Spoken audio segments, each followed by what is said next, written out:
How to access Neiman Marcus credit card online login page. Hello guys, this is Atticus and welcome back to another tutorial video.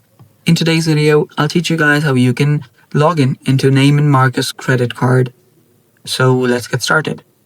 So if you want to access your Neiman Marcus credit card online login page, what you'll have to do is simply search for Neiman Marcus credit card login on your web browser. Then you will find two websites, one by Capital One, the other by Neiman Marcus themselves. So you can open either one. This might be blocked for some places, some region. So you can just go to this page right here by Capital One, tap on sign in.